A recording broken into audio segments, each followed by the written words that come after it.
Hello, this is Pixel Freak, and today I'm talking about a game called Space Ark.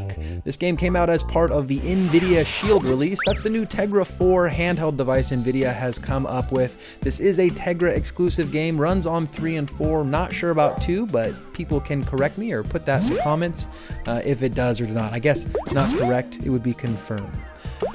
Anyways, this is a breakout type of game, or a break the blocks type of Arkanoid type game. You play as this little animal that bounces on this pad. You go and collect all these different little cubes, and it knocks down fruits, very similar to Pac-Man, where you collect the fruit. Only this isn't like Pac-Man. This is kind of like Breakout meets Pac-Man, where you have to collect the dots and you have to get the fruit. You do these two things, it increases your multipliers and it increases your score, and then you're awarded a medal at the end of the level and you go on to the next level.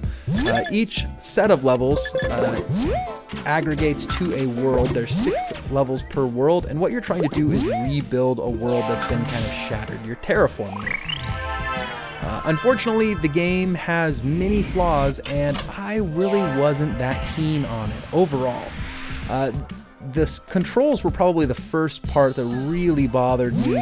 It really feels like your accelerometer is steering a 1967 Buick in the snow and oil, and you're doing 5 miles an hour. It's really poor, actually. It's really tough to get precise movements, and I'm sure that's what they were trying to go for, but for me it came off more annoying than it did challenging. The other big loss for me was this is another one of those games that's free that comes with an energy currency. So after you play about 3 or 4 levels, you run out of energy, and you can either pay for more, but I think it runs about $1.50 for 5 levels, or you can pay $15 and never run out of energy, which to me, this game is far from being worth $15. Maybe $3, and that's only based on the quite decent graphics and the cute little sounds, even though the gameplay overall it wasn't built for players like myself. This is a very casual game, and on top of that, it's almost to a point where I would call it mindless. I don't want to rag on it too much, but I am going to say this one's not one I can actually recommend, mostly because of the pay model dealing with energy, which I've just become so jaded on over the last couple years playing Android games, and the extremely casual nature and really rough controls. It's just not that great of a game.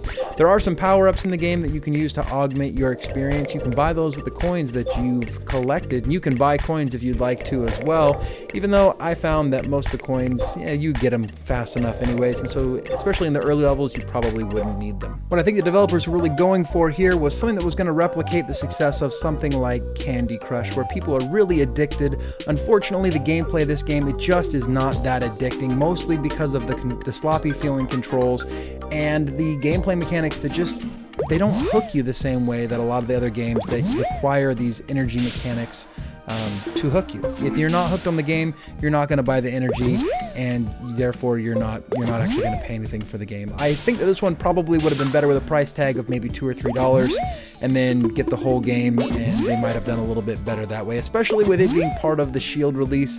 I think going the freemium model was probably the wrong way to go. Anyways, you can check it out if you want to. The game is free. It's out on Google Play right now. Works on Tegra devices. It's called Space Ark. Make sure to like this video, subscribe to the channel, and until next time, this has been Pixel Freak.